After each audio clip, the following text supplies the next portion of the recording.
베푼 만큼 돌아온다. 사람들은 대개 남을 돕기 위해 기부한 돈은 잃어버린 돈으로 생각하곤 합니다. 그러나 탈무드는 그렇게 가르치지 않습니다. 탈무드에서는 남에게 무엇인가 베풀면 베푼 만큼 자신에게 돌아온다고 가르칩니다. 즉, 남을 돕기 위해 베푸는 것은 곧 자기 자신에게 베푸는 것이 됩니다. 탈무드에 나오는 다음의 이야기는 베푼 만큼 돌아온다는 것을 잘 가르치고 있습니다. 예루살렘 근처 어느 마을에 큰 농장을 가진 사람이 있었습니다. 그 사람은 어려운 사람을 돕는 일에 언제나 돈을 아끼지 않았습니다. 해마다 가을이 되면 돈이 필요한 많은 띠들이 그 사람의 농장을 찾아왔고 주인은 랍비들에게 많은 기부금을 내곤 했습니다. 그런데 어느 해 여름 그 마을에 심한 폭풍우가 몰아쳐서 그 사람의 농장에서는 곡식 한 토를 거둘 수 없게 되었고 과수원의 나무들은 뿌리째 뽑히고 말았습니다. 뿐만 아니라 폭풍우 뒤에 이어진 전염병으로 인해서 그가 기르던 소와 말 등은 많은 가축이 죽어버렸습니다. 농장이 이렇게 쑥밭이 되자 농사 자금을 빌려주었던 사람들이 한꺼번에 돌아와서 그의 재산을 빼앗아 갔습니다. 그리하여 그에게는 이제 작은 땅떼기밖에 남지 않게 되었습니다. 그러나 그는 절망하지 않고 오히려 아주 태연한 자세로 말했습니다.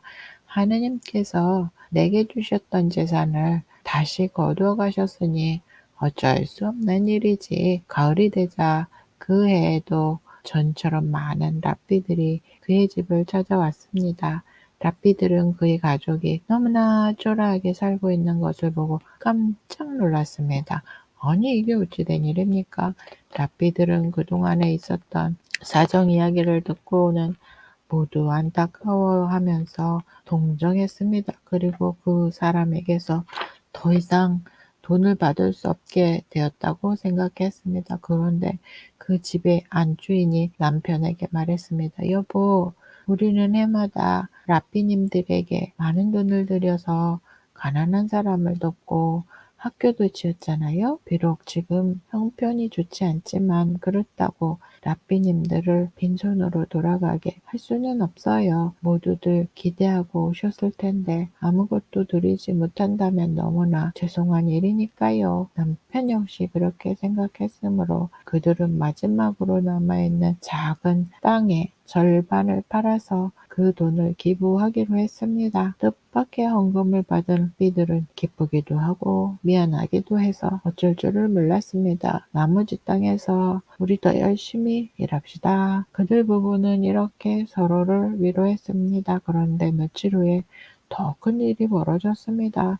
그들 부부가 단 한 마리 남은 소를 데리고 밭을 갈던 도중에 소가 쓰러지고 만 것입니다. 소는 흙투성이가 된 채 발을 버둥거렸습니다.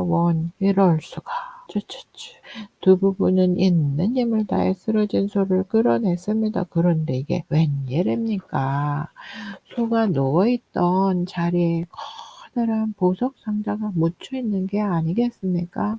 그들 부부는 대단히 기뻐했습니다. 그리고 보석을 팔아서 다시 옛날과 같은 큰 농장을 가지게 되었습니다. 다음해 가을, 랍비들은 이 착한 부부가 어떻게 살고 있는지 궁금해하며 다시 찾아왔습니다. 랍비들이 지난해 갔던 그 작은 집에 가서 주인을 찾으니 이웃 사람들이 말했습니다. 아, 그분들은 다시 부자가 되셔서 저쪽에 큰 집으로 이사를 가셨습니다.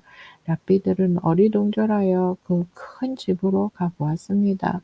어서 오십시오. 반갑습니다.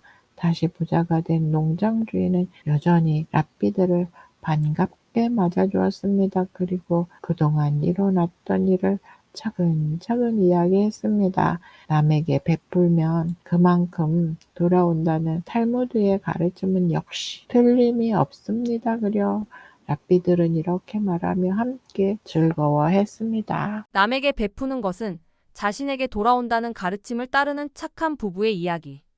남에게 베풀면 베푼 만큼 돌아온다는 탈무드의 가르침이 증명되는 착한 부부의 이야기.